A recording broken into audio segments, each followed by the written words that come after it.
Student, आज हम बात करेंगे लाइफ साइकिल ऑफ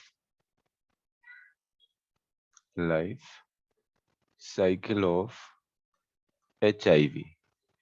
यानी हम ह्यूमन इम्यूनो डेफिशिएंसी वायरस की लाइफ साइकिल को आज डिस्कस करेंगे। इसमें हम देखेंगे कि किस तरीके से HIV वायरस अपने होस्ट सेल में क्या करता है, रेप्लिकेट करता है। तो अगर मैं बात करूं HIV वायरस की स्ट्रक्चर की, तो HIV वायरस की स्ट्रक्चर मैं आपको पिछले लेक्चर्स में बता चुका हूं। तो सबसे पहले आपको पता है कि HIV का वायरस जो है वो एनवेलप वायरस है, यानी इसके ऊपर लिपोप्रोटीन की जो है वो एक एनवेलप इसके ऊपर चढ़ा हुआ होता है। एक एनवेलप इसके चारों तरफ होता है लिपोप्रोटीन का। तो इस वजह से हम इसको एनवेलप वायरस कहते हैं। HIV कौन सा वायरस है? HIV बेसिकली एक एनवेलप वायरस है। इस वायरस की एनवेलप पे ग्लाइकोप्रोटीन के स्पाइक्स होते हैं। क्या है? इस तरह से ग्लाइकोप्रोटीन के स्पाइक्स होते हैं। ये ग्लाइकोप्रोटीन के इस पे क्या लगे हुए हैं? स्पाइक। फिर जो ये ग्लाइकोप्रोटीन के स्पाइक हैं, ऊपर की तरफ ये जो स्पाइक आपको नजर आ रहा है, इसको कहते हैं GP120। और ये नीचे वाला स्पाइक जो कि इसकी मेम्ब्रेन में पेनेट्रेट किया हुआ है, ये नीचे वाला, इसको कहते हैं GP41। ये बात हम पहले डिस्कस कर चुके हैं। जर्नली में एक जो है वो थोड़ा सा जो है वो समरी दे रहा हूँ इसके स्ट्रक्चर की, ताकि फिर हम इसके आगे लाइफ साइकिल की तरफ चलें। उसके बाद क्या होता है कि इसके नीचे, एनवेलप के नीचे, वायरस के जो प्रोटीन होते हैं, दो किस्म के प्रोटीन की कवरिंग होती है। एक प्रोटीन ये हो गया जो एनवेलप के नीचे होता है, ये एक प्रोटीन, ये एनवेलप के नीचे है। ये जो एनवेलप के नीचे प्रोटीन है, इसको हम कह देते हैं शेल प्रोटीन। इसको क्या कह देते हैं? Shell protein. और इसके बाद दूसरा प्रोटीन जो इस शेल प्रोटीन के नीचे होता है, ये क्या है? ये इसका कैप्सिड कह लें, या इसको कह लें इसका कोर प्रोटीन। कैप्सिड कह लें या इसको कोर प्रोटीन कह लें। अब वायरस का जो सेंट्रल कोर है, या बीच वाला जो एरिया है, इसमें देखें क्या क्या मौजूद होते हैं। इसमें डिफरेंट टाइप के एंजाइम्स होते हैं, और साथ में इसका जेनेटिक मटेरियल इसमें होता है। अब जेनेटिक मटेरियल जो वायरस, HIV वायरस का है, वो किस पर कंसिस्ट होता है? दो RNA पर, सिंगल स्ट्रैंडेड RNA। ये दो दो RNA हैं, लेकिन क्या है? ये सिंगल स्ट्रैंडेड है। ये मैं डिस्कस कर चुका हूँ। ये आइडेंटिकल तो होते हैं लेकिन कॉम्प्लीमेंट्री नहीं होते। इसके अलावा इसमें कुछ एंजाइम्स होते हैं। उन एंजाइम्स के अंदर एक जो है रिवर्स ट्रांसक्रिप्टेज एंजाइम होता है। इसके अलावा एक दूसरा जो एंजाइम यहाँ पर होता है, DNA पॉलीमरेज एंजाइम होता है। इसके अलावा इसमें जो एंजाइम्स होते हैं, इसके अंदर जो है एक इंटीग्रेज एंजाइम होते हैं। ये एंजाइम भी इसके अंदर मौजूद होते हैं। अब ये डिफरेंट पार्ट्स हैं किसके? HIV वायरस के। क्योंकि इसके पास रिवर्स ट्रांसक्रिप्टेज एंजाइम होता है, जिसका फंक्शन आगे हम पढ़ेंगे। तो रिवर्स ट्रांसक्रिप्टेज एंजाइम जिन वायरस के पास होते हैं, उनको हम क्या कह रहे हैं? उनको हम कह रहे हैं रेट्रो वायरस। और क्योंकि इसके पास जेनेटिक मटेरियल RNA है, तो ये HIV वायरस कैसा वायरस है? ये RNA वायरस है। चलिए, ये तो हो गई इसकी स्ट्रक्चर। अब आ जाते हैं इसके किसकी तरफ? अब आ जाते हैं इसकी लाइफ साइकिल की तरफ। कैसे अपनी लाइफ साइकिल कंप्लीट करता है HIV का वायरस। तो इसकी अगर हम लाइफ साइकिल की बात करें, लाइफ साइकिल ऑफ HIV, तो सबसे पहले तो हम देखेंगे कि इसके टारगेट सेल कौन से होते हैं, ये किन सेल पर जो है वो अटैक कर सकता है।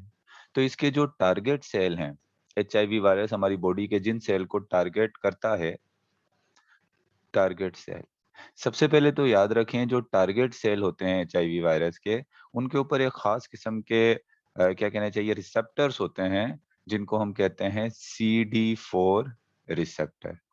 ये उन्हीं सेल पर अटैक करता है जिनके पास क्या होते हैं? CD4 receptor. तो अब ये CD4 रिसेप्टर कौन कौन से सेल्स पर होते हैं? एक तो होते हैं हमारे T सेल्स पर, जिनको हम कहते हैं हेल्पर T सेल।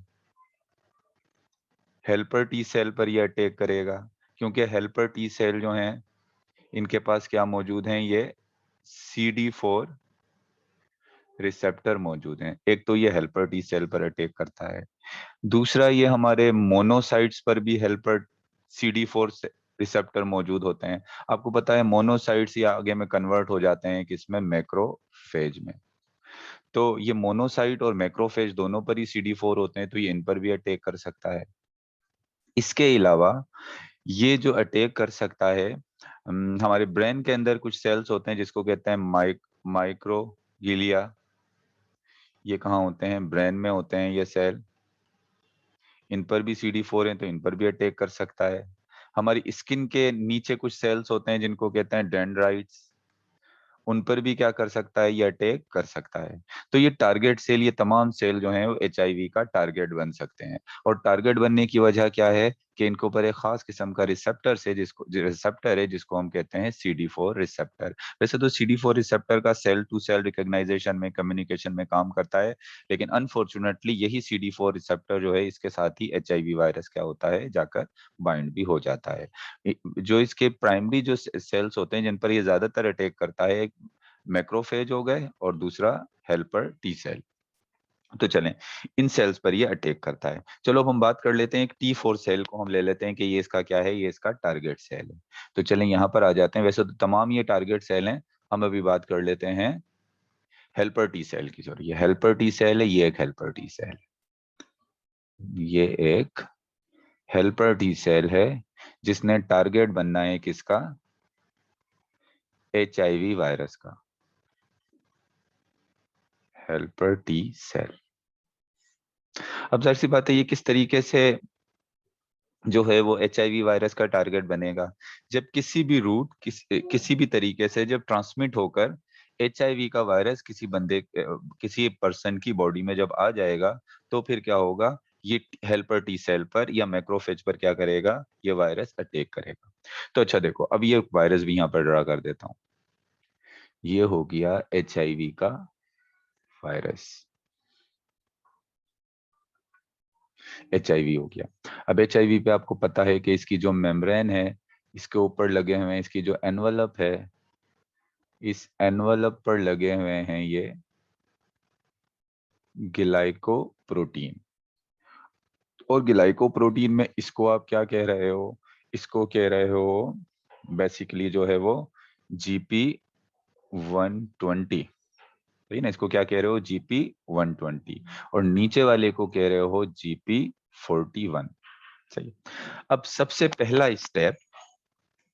पहला स्टेप जो होगा HIV की लाइफ साइकिल में, वो स्टेप होगा, यहां मैं लिख देता हूं, एड्सॉर्प्शन, या इसको आप कह लो अटैचमेंट। एड्सॉर्प्शन या अटैचमेंट। तो अब इस HIV वायरस ने इस हेल्पर टी सेल के साथ क्या करना है, अटैच होना है। तो पहले अटैचमेंट का प्रोसेस देख लेते हैं। तो देखो यहां पर लगे हुए हैं इसके ये CD4 रिसेप्टर, इनको कह देते हैं ये क्या है, CD4 रिसेप्टर।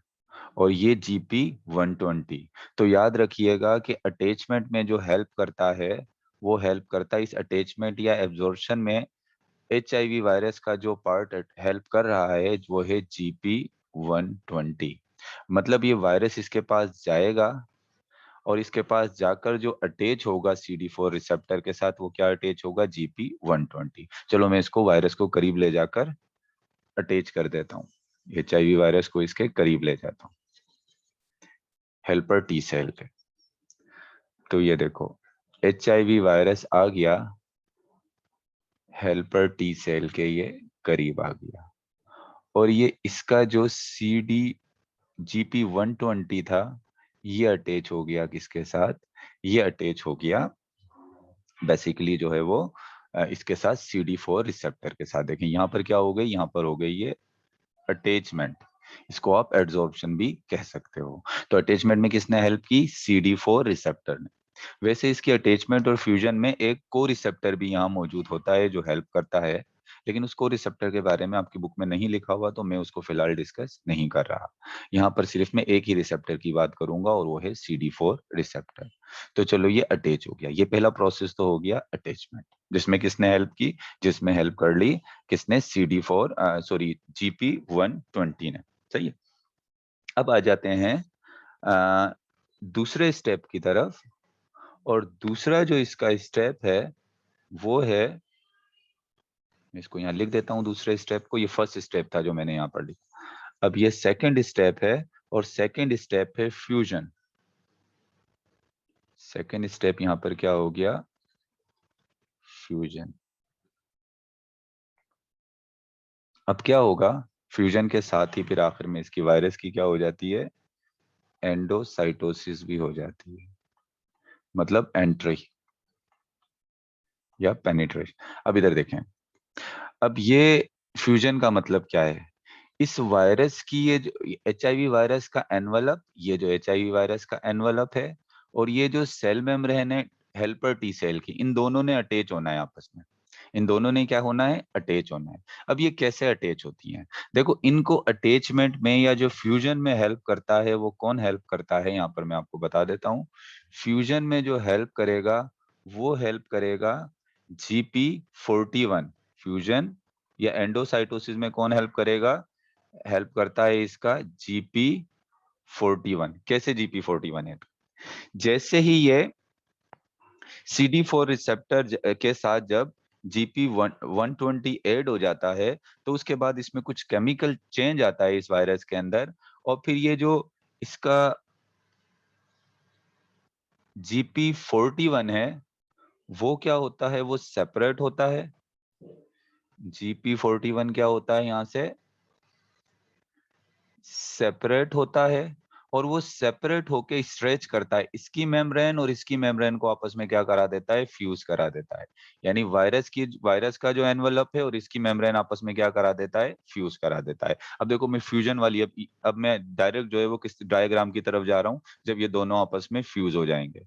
और ये फ्यूजन में कौन हेल्प करेगा, GP141। चलो अब मैं फ्यूजन वाला जो है इसकी स्ट्रक्चर बना देता हूँ, कि दोनों जो है वो, दोनों की मेम्ब्रेन जो है वो क्या हो गई है, यहाँ पर फ्यूज हो गई है। तो चलो मैं इसको इस तरह से बना देता हूं। ये हो गया आपका, एक मिनट, जस्ट अ मिनट, ये हो गया हेल्पर T सेल। इसको मुझे थोड़ा सा यहाँ एक दफा फिर बनाना पड़ेगा।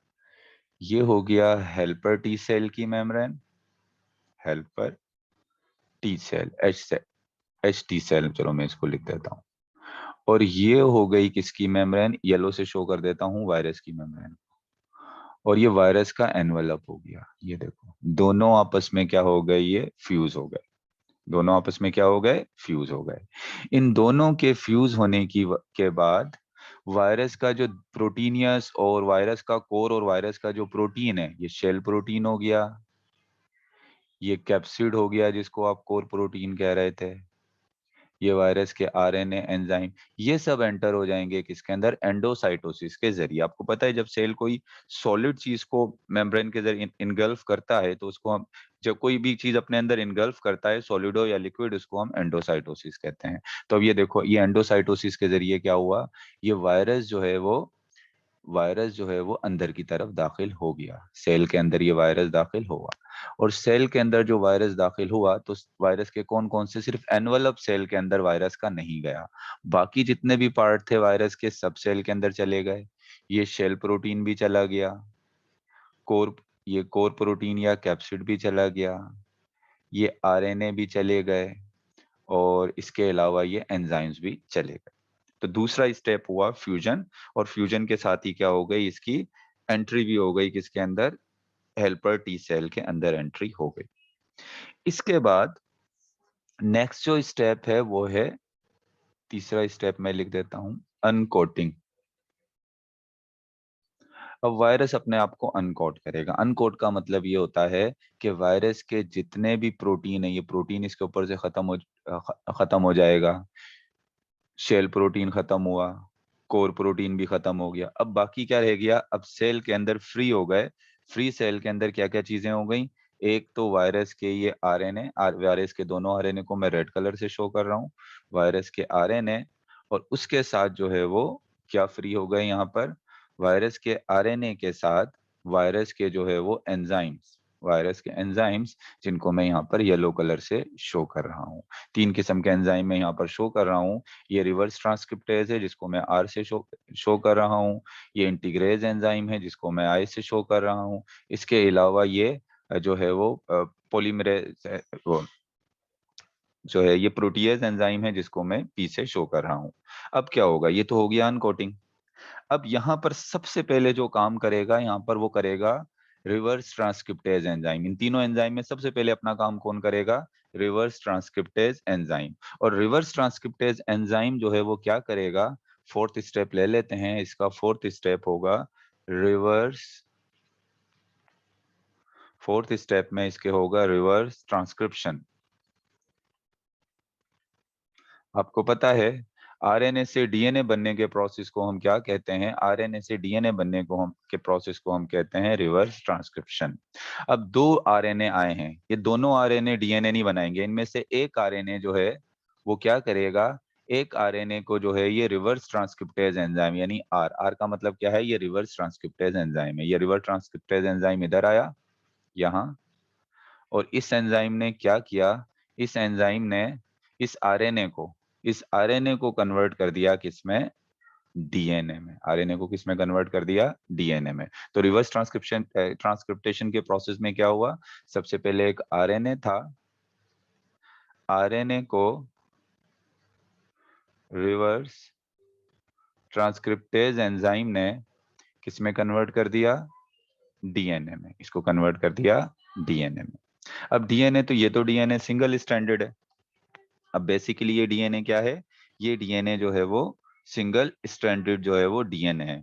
इसको जो है वो ऐसा डीएनए जो आरएनए से बनता है उसको हम सी डीएनए कहते हैं, यानी कॉम्प्लीमेंट्री डीएनए। उसको हम क्या कहते हैं, कॉम्प्लीमेंट्री डीएनए, क्योंकि वो आरएनए के कॉम्प्लीमेंट्री होता है। आरएनए के कॉम्प्लीमेंट्री आपको पता होगा कि अगर आरएनए में ए है तो डीएनए में यू होगा, आरएनए में सी है तो वो जो डीएनए बनेगा उसमें जी होगा, आरएनए में जी है तो यहाँ सी होगा। तो इसको इस तरह की जो अरेंजमेंट होगी इसको हम क्या कहेंगे, इसको हम कॉम्प्लीमेंट्री कहेंगे।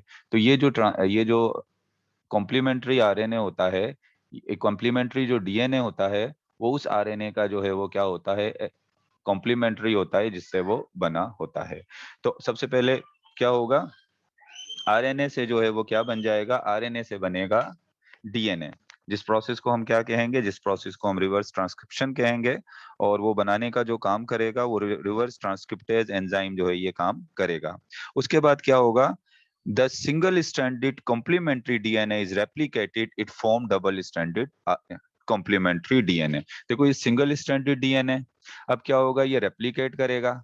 जब ये रेप्लिकेट करेगा तो इससे कॉम्प्लीमेंट्री डबल स्ट्रैंडेड डीएनए बन गया। ये कॉम्प्लीमेंट्री डबल स्ट्रैंडेड डीएनए बन गया। तो पहले कॉम्प्लीमेंट्री सिंगल स्ट्रैंडेड डीएनए बनेगा, और उसके बाद जब ये डीएनए रेप्लिकेट करेगा तो इससे कॉम्प्लीमेंट्री डीएनए बनेगा, लेकिन क्या होगा, लेकिन वो डबल स्ट्रैंडेड होगा। तो ये प्रोसेस क्या हो गया, ये प्रोसेस हो गया पूरा रिवर्स ट्रांसक्रिप्शन का। और रिवर्स ट्रांसक्रिप्शन का प्रोसेस में जो है वो क्या बनता है, कॉम्प्लीमेंट्री डबल स्ट्रैंडेड डीएनए बनता है। और आप देख लें यहाँ पर कॉम्प्लीमेंट्री डबल स्ट्रैंडेड डीएनए बन गया। अब आ जाते हैं हम नेक्स्ट स्टेप की तरफ। चले मैं नेक्स्ट स्टेप की तरफ चलते हैं। और जो नेक्स्ट स्टेप होगा वो है इंटीग्रेशन। नेक्स्ट स्टेप है इंटीग्रेशन। तो इंटीग्रेशन में क्या होगा, ये जो है वो हेल्पर टी सेल है, एक बार फिर ड्रा कर रहा हूं, ये हेल्पर टी सेल है। इस हेल्पर टी सेल के अंदर रिवर्स ट्रांसक्रिप्शन के जरिए जो है वो क्या बन गया है, ये डबल स्ट्रैंडेड कॉम्प्लीमेंट्री डीएनए बन चुका है। अब क्या होगा, पहले वाला एंजाइम मैंने आपको कहा था यहाँ 3 एंजाइम मौजूद हैं। एक एंजाइम होता है reverse transcriptase enzyme. Reverse transcriptase enzyme ने अपना काम कर लिया, उसने सिंगल स्ट्रैंडेड आरएनए से कॉम्प्लीमेंट्री डीएनए बना लिया। और बाकी वो जो डीएनए होंगे, वो जो आरएनए जो थे वो कहाँ गए, उनको आरएनए एंजाइम जो है वो खुद ही खत्म कर देंगे। अब वो आरएनए इसमें रहेंगे ही नहीं जो आए थे। वो खत्म हो गए, अब सिर्फ कॉम्प्लीमेंट्री डीएनए है। अब क्या होगा, अब दूसरा वाला एक जो एंजाइम था जिसको हम इंटीग्रेज एंजाइम कह रहे थे, मैंने कहा था ना कि वायरस 3 एंजाइम अपने साथ रखकर लेकर आया है। एक एक लेकर आया है वो ट्रांसक्रिप्टेज, रिवर्स ट्रांसक्रिप्टेज एंजाइम जिसने अपना काम कर दिया। दूसरा लेकर आया है इंटीग्रेज एंजाइम। अब इंटीग्रेज एंजाइम का काम हो करेगा इंटीग्रेज एंजाइम। इंटीग्रेज एंजाइम क्या करेगा, मिसाल के तौर पे ये कॉम्प्लीमेंट्री डीएनए का न्यूक्लियस है। ये कॉम्प्लीमेंट्री डीएनए का क्या है, न्यूक्लियस है। और न्यूक्लियस के इसको सॉरी कॉम्प्लीमेंट्री जो सॉरी ये हेल्पर टी सेल का न्यूक्लियस है। ये येलो कलर का जो बनाया है ये हेल्पर टी सेल का क्या है, न्यूक्लियस है। इस हेल्पर टी सेल के न्यूक्लियस के अंदर जाहिर सी बात है क्या मौजूद होंगे, डीएनए मौजूद होंगे। तो चलो ये मैं डीएनए बना देता हूँ, ये डीएनए मौजूद है हेल्पर टी सेल के, क्या मौजूद हैं, ये डीएनए मौजूद हैं। अब इंटीग्रेज एंजाइम क्या करेगा, ये है मिसाल के तौर पे इंटीग्रेज एंजाइम। इंटीग्रेज एंजाइम इस कॉम्प्लीमेंट्री डीएनए को उठाएगा साइटोप्लाज्म से और जाकर किसके साथ अटैच कर देगा, इसको अटैच कर देगा हेल्पर टी सेल के डीएनए के साथ। हेल्पर टी सेल के डीएनए के साथ जाकर कॉम्प्लीमेंट्री डीएनए को जो क्या कर दिया, अटैच कर दिया। और इसी प्रोसेस को हम क्या कह रहे हैं, इसको हम कह रहे हैं इंटीग्रेशन। तो इंटीग्रेशन में क्या होगा, कॉम्प्लीमेंट्री जो डबल स्ट्रैंडेड डीएनए है ये जाकर अटैच होगा, किसके साथ अटैच होगा, टी सेल्स के डीएनए के साथ जो कि न्यूक्लियस के अंदर मौजूद हैं। और इसको अटैच कराने का काम कौन सा एंजाइम करेगा, इंटीग्रेज एंजाइम काम करेगा। और एक और बात याद रखनी है, जब complementary DNA H helper T cell के डीएनए के साथ मिल जाता है, कॉम्प्लीमेंट्री डीएनए जब हेल्पर सेल के डीएनए के साथ मिल जाता है तो इसको हम क्या कहते हैं, इसको हम कहते हैं प्रोवायरस। इस अब ये जो डीएनए इस कॉम्प्लीमेंट्री डीएनए को आप कॉम्प्लीमेंट्री डीएनए नहीं कहोगे, अब इसको कहोगे आप प्रोवायरस। ये कॉम्प्लीमेंट्री डीएनए क्या कहलाएगा, प्रोवायरस। जैसे आपने बैक्टीरियोफेज की लाइफ साइकिल में पढ़ा था ना, जब बैक्टीरियोफेज का डीएनए बैक्टीरिया के डीएनए के साथ अटैच हो जाता है तो उसको आप प्रोफेज कहते हो। इसी तरीके से कॉम्प्लीमेंट्री डीएनए जब हेल्पर टी सेल के डीएनए के साथ अटैच हो जाएगा तो उसकी जो अटैचमेंट वाली कंडीशन है उसको हम क्या कहेंगे, उसको हम कहेंगे provirus. How you can define, आपको प्रोवायरस को आप कैसे डिफाइन करोगे, तो प्रोवायरस को आप कह सकते हो basically the integration the when complementary DNA integrate with DNA of helper T cell, it is called integrase। अब उसको क्या कहोगे, उसको सॉरी प्रोवायरस कहोगे, उसको आप क्या कहोगे, प्रोवायरस कहोगे। The integrated DNA is called provirus. जो इंटीग्रेटेड डीएनए कॉम्प्लीमेंट्री डीएनए उसको आप प्रोवायरस कह रहे हो। यहां तक बात हो गई, यहाँ इंटीग्रेशन तक हो गई बात। अब नेक्स्ट स्टेप की तरफ चलते हैं, इंटीग्रेशन के बाद क्या होगा। अब इंटीग्रेशन के बाद जो होगा, इसके बाद जो स्टेप है वो है बेसिकली ट्रांसक्रिप्शन। वो बेसिकली स्टेप जो है वो क्या है, वो है ट्रांसक्रिप्शन। ट्रांसक्रिप्शन आपने पढ़ा हुआ है ना, डीएनए से आरएनए बनने के प्रोसेस को हम क्या कहते हैं, उसको हम कहते हैं ट्रांसक्रिप्शन। तो अब क्या होगा, ये जो प्रोवायरस है, प्रोवायरस किसको कह रहे हैं, कॉम्प्लीमेंट्री डीएनए ही को हम क्या कह रहे हैं, प्रोवायरस कह रहे हैं। इस basically provirus is nothing but it is integrated complementary DNA. अब ये जो इंटीग्रेटेड कॉम्प्लीमेंट्री डीएनए है ये क्या बनाएगा, ये ट्रांसक्रिप्शन के जरिए आरएनए बनाएगा। ट्रांसक्रिप्शन के जरिए क्या बनाएगा, आरएनए बनाएगा। और आरएनए भी दो तरह के बनेंगे, एक तो होंगे जीनोमिक आरएनए, एक आरएनए वो होंगे जिनको आप क्या कहोगे, जिसको आप कहोगे जीनोमिक आरएनए। जीनोमिक आरएनए मिसाल के तौर पे यहाँ पर आरएनए बने, रेड कलर से मैं शो कर रहा हूँ। ये जो आरएनए हैं ये जो बने इससे, ये कौन से आरएनए बने, जीनोमिक आरएनए। जीनोमिक आरएनए वो आरएनए हैं जो वायरस अपने साथ लेकर आया था।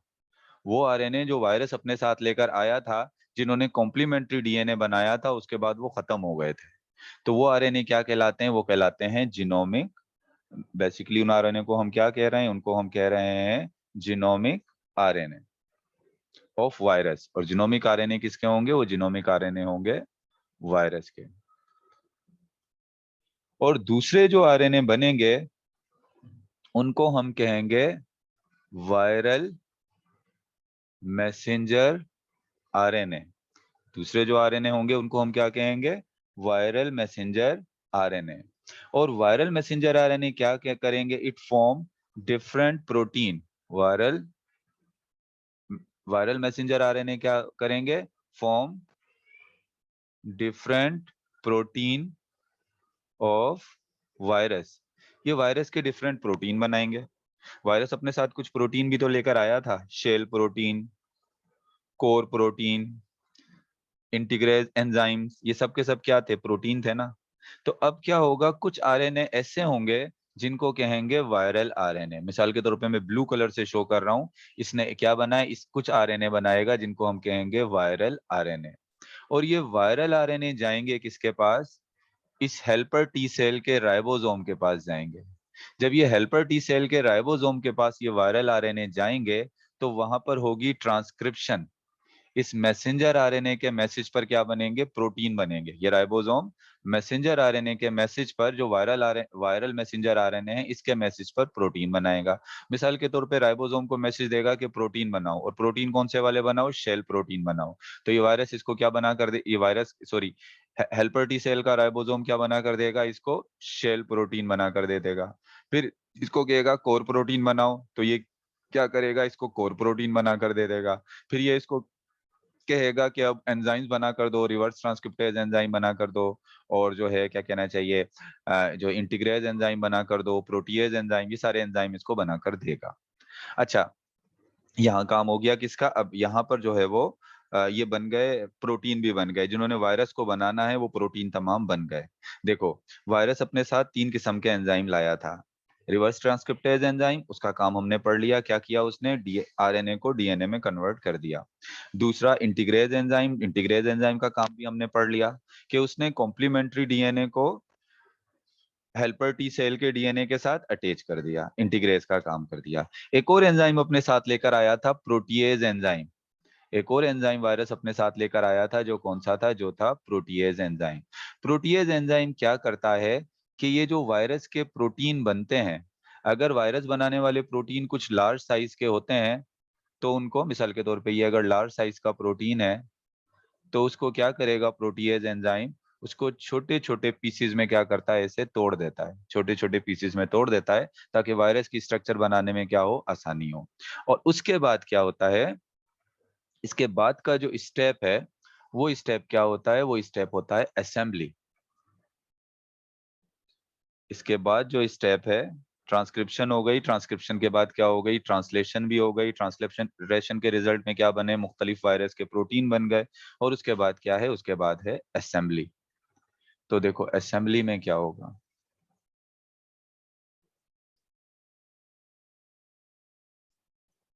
असेंबली में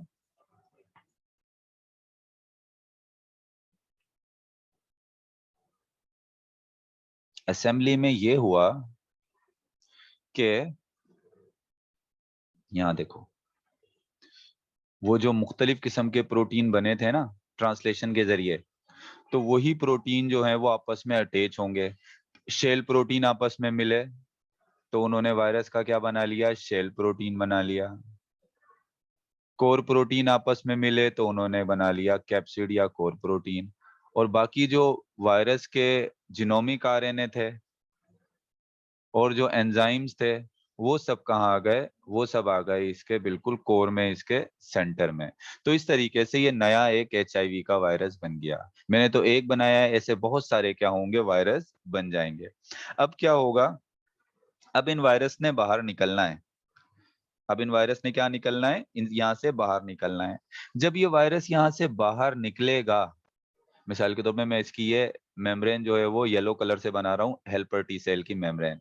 हेल्पर टी सेल से जब बाहर निकलेगा तो अपने ऊपर क्या करेगा? अपने ऊपर इस हेल्पर टी सेल की मेम्ब्रेन से अपने आप को, हेल्पर टी सेल की जो सेल मेम्ब्रेन है, हेल्पर टी सेल की सेल मेम्ब्रेन से अपने आप को क्या कर लेगा, जाते जाते बाहर निकलते निकलते हेल्पर टी सेल की सेल मेम्ब्रेन को अपने ऊपर कवर करके बाहर निकल जाएगा।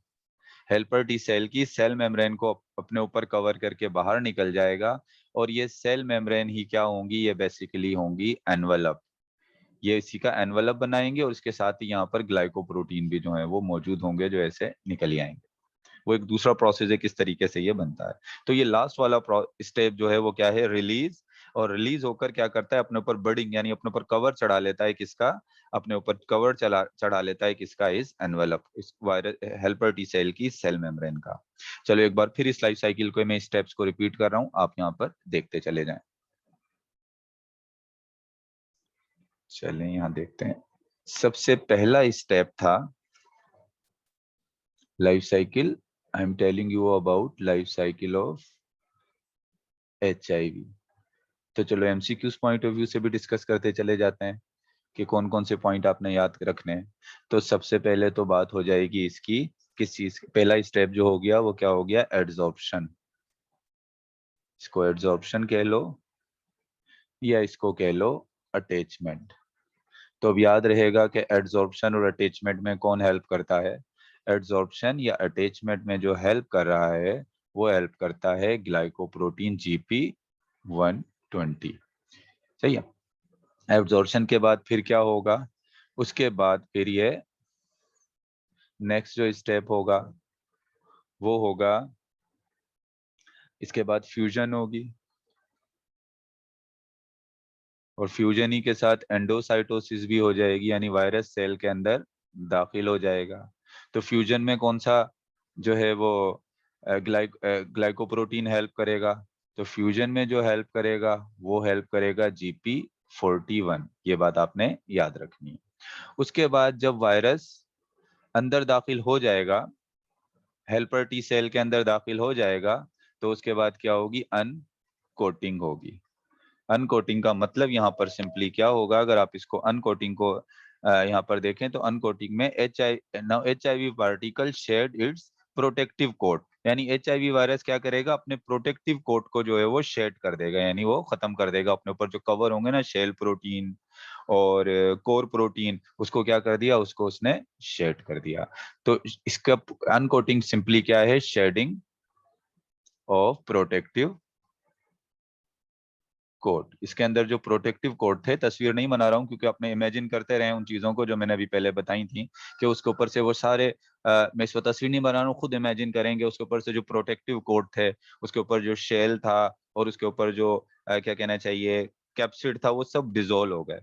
अब जब डिजोल्व हो गए तो बाकी क्या रह गया, बाकी क्या बच जाएगा, बाकी जो उसका बच जाएगा वो बच जाएगा, सेल में फ्री हो जाएंगे क्या, उसके RNA फ्री हो जाएंगे, और उसके एंजाइम जो 3 किस्म के थे वो क्या हो जाएंगे, फ्री हो जाएंगे, क्योंकि अब काम तो इन्होंने ही करना है। सही, अनकोटिंग हो गई।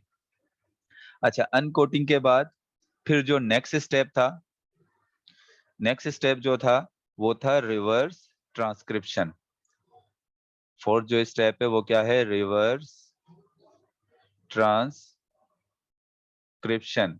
रिवर्स ट्रांसक्रिप्शन के अंदर क्या हुआ, रिवर्स ट्रांसक्रिप्शन के अंदर जो बेसिकली जो वायरस के जिनोमिक RNA थे, जिनोमिक जो RNA थे, उन RNA से जो है वो क्या बना, उन RNA से कॉम्प्लीमेंट्री DNA बन गया। और कॉम्प्लीमेंट्री DNA बनाने का काम जिस एंजाइम ने किया वो कौन सा एंजाइम था, रिवर्स ट्रांसक्रिप्टेज एंजाइम, RT जो है वो, पूरा मैं नाम नहीं लिख रहा हूँ यहाँ, सिर्फ शो कर रहा हूँ। RT मतलब रिवर्स ट्रांसक्रिप्टेज एंजाइम ने कॉम्प्लीमेंट्री DNA बनाया। और कॉम्प्लीमेंट्री DNA जब रेप्लिकेट हुआ तो पहले ये सिंगल था, सिंगल स्ट्रैंडेड था, और कॉम्प्लीमेंट्री DNA जब रेप्लिकेट हुआ तो उससे डबल स्ट्रैंडेड कॉम्प्लीमेंट्री DNA बन गया। ये पूरा स्टेप कहाँ किसका है, ये रिवर्स ट्रांसक्रिप्शन का जो है वो क्या है, ये स्टेप है। उसके बाद नेक्स्ट जो स्टेप है हमारे पास वो है इंटीग्रेस। नेक्स्ट जो स्टेप है इसमें क्या है, इंटीग्रेशन, सॉरी इंटीग्रेशन है। और इंटीग्रेशन में क्या हुआ है, इंटीग्रेशन में सिर्फ इतना हुआ है कि ये जो कॉम्प्लीमेंट्री DNA था, डबल स्ट्रैंडेड कॉम्प्लीमेंट्री DNA, इसको क्या किया इंटीग्रेज एंजाइम ने, साथ लेकर आया था ना virus integrase enzyme. Integrase enzyme ने क्या किया, कॉम्प्लीमेंट्री डीएनए को किसके साथ अटैच कर दिया, इसको जाकर अटैच करवा दिया किसके, टी सेल्स के डीएनए के साथ, जो कि किसमें मौजूद हैं, टी सेल के डीएनए जो न्यूक्लियस में मौजूद हैं, उसके साथ अटैच करा दिया। और जब कॉम्प्लीमेंट्री डीएनए टी सेल के डीएनए के साथ अटैच हो जाता है तो कॉम्प्लीमेंट्री डीएनए को कहते हैं प्रो वायरस। तो मैंने बताया था ना इंटीग्रेज एंजाइम का काम क्या है, साइटोप्लाज्म में कॉम्प्लीमेंट्री डीएनए पड़ा हुआ था, कॉम्प्लीमेंट्री डीएनए को उठाया, उठाया जाकर क्या किया, जो न्यूक्लियस के अंदर डीएनए था, क्रोमोसोम्स में जो उसके डीएनए था, उसके साथ जाकर फिट कर दिया, उसके साथ अटैच कर दिया, और बस नाम चेंज हो गया कॉम्प्लीमेंट्री डीएनए का। अब आप कॉम्प्लीमेंट्री डीएनए को कहोगे प्रो वायरस। याद रखना है एमसीक्यूज पॉइंट ऑफ व्यू से, प्रो वायरस आपसे पूछा जा सकता है कि प्रो वायरस कह किसको रहे हैं, ये आपने याद रखना है। इंटीग्रेज एंजाइम का काम आपने याद रखना है यहाँ पर। इसके बाद नेक्स्ट स्टेप क्या है, नेक्स्ट स्टेप हमारे पास 6 नंबर पर जो नेक्स्ट स्टेप है वो है ट्रांसक्रिप्शन।